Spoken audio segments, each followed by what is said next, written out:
Alright, what's up guys? In today's video, we will be discussing how I would get jacked if I had to start over from scratch, okay? So this video is essentially from beginners, for beginners. With that being said, there is some information that someone who's an intermediate or novice can even gain from this. Some background about me to give credibility. I started lifting weights December of 2017, so about 8 years ago. I was a 140-pound long distance runner, about 9.9% body fat when I started. In 16 months, I transformed my body and went into became 165 pounds at 9% body fat. So I put on about 9 pounds of muscle, or excuse me, 25 pounds of muscle in 9 months. I've been bodybuilding ever since. Right now, about 180 pounds, 12% body fat in the middle of a bulk. And here's what I would do if I had to get jacked, starting over from scratch. All right, step one. You have to find your maintenance calories, and your maintenance calories are the calories you have to eat every day to maintain your body weight. Okay, so if you eat below your maintenance calories, you'll lose weight. If you eat above your maintenance calories, you'll gain weight. So in order to find your maintenance calories, you have to go on Google and you have to search TDEE calculator. Okay, you Google TDEE calculator, you follow the website, you enter in all the information it requests from you, like your age, your body weight, your height, your activity level, and it'll give you your approximate maintenance calories. Okay, now in order to gain weight, you have to eat above that, right? So once you reach that maintenance calories, you're going to eat in a surplus anywhere from 250 to 1,000 calories daily. Okay, so if you're really skinny, if you're someone who would most people would, if you would describe yourself as a hard gainer, I would recommend eating in a surplus of 500 calories per day. If you're someone who gains weight relatively easy, I would recommend eating in a surplus of 250 calories a day. But um, now I will say you have to be careful with this because the maintenance calories it gives you, it's an approximation, okay? It's pretty close to accurate, but it's not always accurate. It's dependent on a lot of variables. Um, for example, if you walk a lot, right? If your job is very active, if you take lots of steps throughout the day, the calculator is effectively based on how many steps you take in a day. If you walk lots of steps in a day, like if you work for the post office or FedEx or in a warehouse, or landscape, your activity level is going to be a lot higher than someone who works in an office, okay, because they're sitting down most of the time, okay? So you want to take your maintenance calories that it gives you with a grain of salt. You want to eat there for about 2 weeks, eat in the surplus, and if you're gaining weight, you're good. If you're maintaining weight, you need to eat more. If you're losing weight, eat more, okay? So take that as you will. All right, now that also have to be careful with eating in a surplus because if you eat in a surplus of 500 calories a day, you're gaining an extra pound a week, okay, and that's an extra 4 pounds a month. Now, for a beginner, the most muscle you can expect to gain is about 20 pounds of muscle in a year. Okay, that's 20 to 25 pounds of muscle in a year for a beginner, assuming you're doing everything right. So, if you're a beginner, you just have to be careful. I still recommend eating a surplus of 500 calories because if you're eating a surplus of 500 calories, that's 4 pounds a month. If you're doing everything right, that's about 2 pounds of muscle, a pound of water, and a pound of fat. Okay, because you're going to gain water weight from carbs. Now, when you're doing this, you're going to want to track all of your calories in macronutrients with an app. I recommend MyFitnessPal. So what I do is, and what I did was, most food you can literally open like an app like MyFitnessPal. You can scan the barcode, and when you scan the barcode, it'll allow you to enter the food in, saying you've ate it for the day. But even better than that, it tells you the amount of portions you're eating. So, for example, if you eat 8 ounces of chicken breast and the serving size is 4 ounces, you can just enter 2 for the serving size, and then it'll easily allow you to track your protein and calories for the day. Okay. I also recommend buying a weight scale so you can physically measure out and weigh your food so you can know exactly how much you're eating. And eventually, in a couple of years, you'll be able to eyeball it. You'll know what 4 ounces, 8 ounces, 12 ounces of chicken breast look like. You'll know what a pound of ground beef looks like. But starting out, I recommend literally just weighing everything you eat. But eventually, you will, after doing it for years, you'll know, oh, this is 4 ounces of chicken, 4 ounces of fish, whatever. Now, two, this is very important. You want to eat 1.25 grams of protein per pound of body weight. Now, protein is extremely important. You can eat in a caloric surplus, but if you're not eating adequate protein, you will not grow. Now, the literature is kind of iffy on this. The literature says you just need to eat anywhere from 0.7 to 0.8 grams of protein per pound of body weight in order to grow muscle. But in my experience, I have more strength gains and better muscle gains in the gym when I'm eating about 1.25 grams of protein per pound of body weight. It's, you know, some options you have are fish, tilapia, flounder, pink salmon, tuna. You have chicken, chicken breast, chicken thighs, chicken cutlets, chicken tenderloins. You have ground beef, ground turkey. I recommend eating 93.7. It's affordable and has high protein. But if you're a beginner, it doesn't really matter what ratio you eat, just that you're getting protein in. Also, you have egg whites. They're low calorie, high protein. You have eggs, low calorie, high protein. Greek yogurt, beef liver, same thing. Low calorie, high protein. These are just examples of foods you can eat. Pretty much, these are foods I eat every week essentially, and you're going to be eating a lot of this in order to grow. It's going to suck at first, but if you do not eat 1.25 grams of protein per pound of body weight, you will not grow. So if you weigh 150 pounds, that means you need to eat about 200 grams of protein or so a day. Okay. Step 3, and this is also very important, you want to follow a program that trains every muscle 1 time a week. Now, this might seem obvious, but a lot of people, especially beginners, there's some muscles they neglect. So, and again, this is about how I would get jacked if I had to start over from scratch. So you want to have a jacked, well-rounded physique. So you want to train your chest, all right? And you're gonna want to also train upper chest. So you're gonna do some upper chest movements, such as incline barbell bench press, incline dumbbell bench press, incline dumbbell flies. You're gonna train shoulders, and you're also gonna emphasize rear delts, because a lot of beginners don't realize they need to train rear delts because they're very hard to see. But you're going to want to train rear delts when you train shoulders, okay? Rear delts are often neglected, and people who don't know how to train or are new to the gym, you're going to want to train your traps, all right? I've been in the gym for 8 years. I still hardly ever see people train traps. You're going to want to train your lats, which is the large muscle in your back. You're going to want to train triceps. You're going to want to learn how to hit all 3 heads of the triceps. You're going to want to do exercises that target all 3 heads of the triceps. It's very important to have well-rounded, full, strong, and developed triceps. You're going to do biceps. You're going to want to do exercises to target both heads of the biceps to have well-rounded arms. You're going to want to hit forearms. Now, a lot of people, I still hardly ever see people train forearms, but training forearms is very important in having a well-rounded, well-developed physique, because you just look super awkward if you have nice shoulders, nice arms, but weak or small forearms. It just looks weird. All right, legs. All right, when you train legs, you're going to want to train both hips, your adductors and abductors. You're going to want to train your quads. You're going to want to train your hamstrings. You're going to want to train your glutes. A lot of guys don't train glutes, but this is extremely important for athleticism and strength, especially for compound leg movements such as the deadlift and the squat. And you're going to also want to train calves, okay? Very important.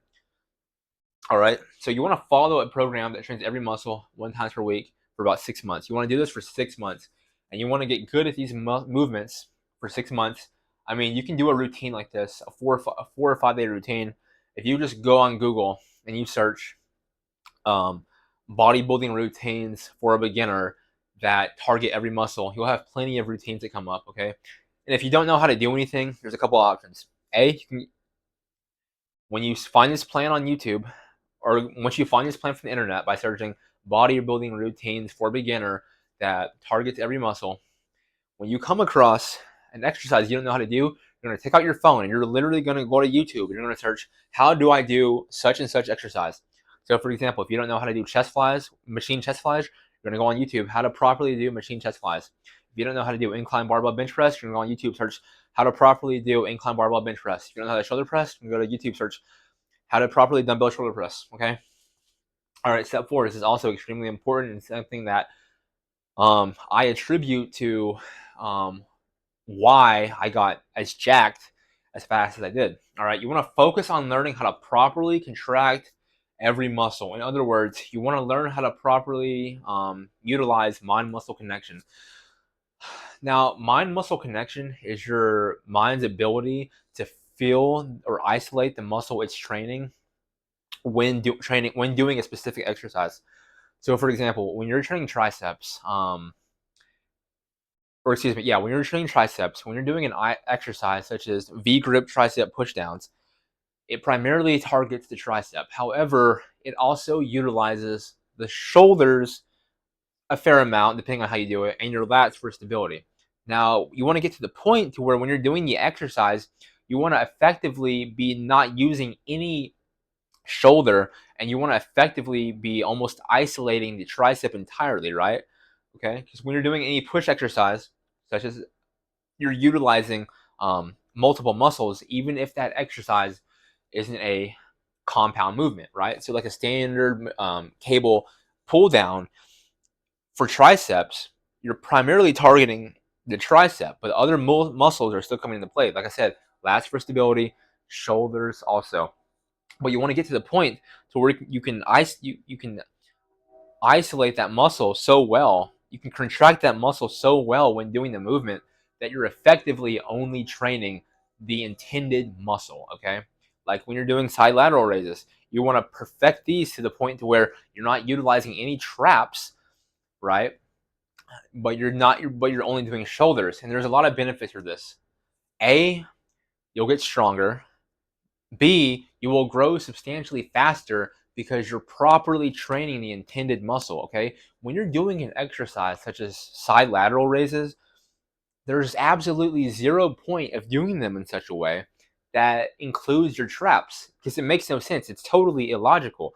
Why would you train side laterals in a way that incorporates your traps when there's like 6 or 7, there's 10 off the top of my head, there's 10 exercises that isolate the traps that are substantially better than side lateral raises.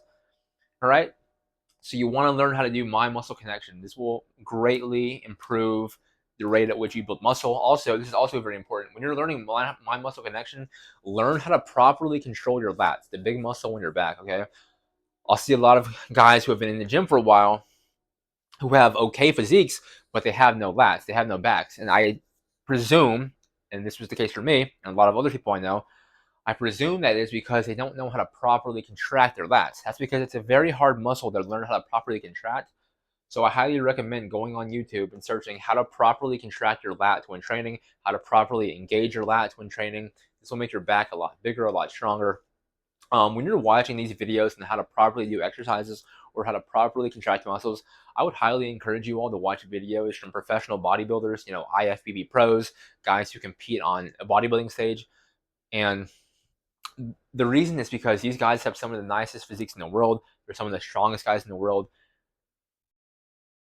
And honestly, because they have some of the nicest bodies in the world, that should be enough reason. Like these guys know what they're doing. They know what they're talking about. Everything they're doing is intentional, right?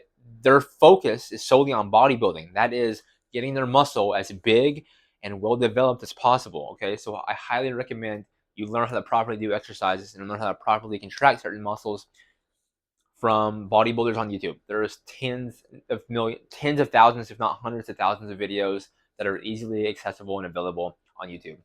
All right, step 5. After 6 months of doing what I just said, all right, you want to train every muscle twice a week. So at this point, after about 6 months in, you'll know how to properly contract your muscle. You'll have a pretty good idea of how to do your exercises. All right. And the routine you're going to do is push, pull legs, heavy, push, pull legs, high volume. Okay. Now a push day, okay, would be something like push muscles, chest, shoulders, and triceps. A pull day would be lats, traps, and biceps. And your legs would be legs, okay? The first few days of the week, Monday, Tuesday, Wednesday, you're going to do these heavy. You're going to focus on building strength, okay? You're going to do something like 3 to 8 reps, progressive overload over time. And when you're doing progressive overload, you're going to either increase your reps, increase the weight, or decrease the rest. Now, the next 3 days of the week, Thursday, Friday, Saturday, Sunday rest, you're going to do push, pull, legs, high volume.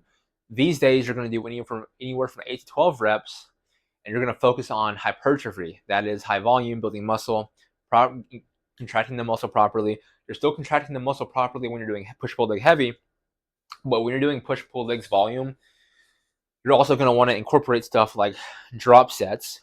And a drop set is when you do the same exercise. It's when you do an exercise, and immediately after doing that exercise, you're going to do the same exercise at a lower percentage weight, okay? So let's say you do a 60-pound barbell curl for about 6 reps. You're going to drop the weight and go to about 40 pounds, do a 40-pound barbell curl for about 7 reps. The purpose of this is to just get bigger muscles, hypertrophy. It's high volume. Okay. For me personally, I highly recommend drop sets. I've had so much success and so much improvement doing incorporating drop sets. You can also do supersets, and supersets are when you do an exercise and you immediately do another exercise. Okay, that's also another option. But in my experience, I highly recommend drop set because it gives you a really wicked pump. It makes you super strong, and it really just beats the muscle up. And yeah, that is what I would do if I had to get jacked starting from scratch all over again. I've been doing this for 8 years. I'm not perfect. I certainly don't know everything, but I know that if you follow these steps, you can transform your technique in a relatively short amount of time, right? Like knowing what I know now, I could take someone who's starting from scratch and make them jacked extremely fast. And all they would have to do is literally follow these steps. It's simple, but it's not necessarily easy. You know, eating lots of food, especially when you're not eating lots of food, especially satiating foods like protein and stuff. Learning how to properly contract your muscles, especially when you have to learn from YouTube and you don't have someone with wisdom actually watching you, takes time and it's tough. But anything tough is worthwhile. So if you want to get jacked, just simply follow these steps. I offer one-on-one coaching if anyone's interested. How to build muscle, how to lose fat, how to get shredded, how to bodybuild and run concurrently. Links in the bio. And if you guys enjoyed this video, leave a thumbs up, and I will see you in the next video. Peace.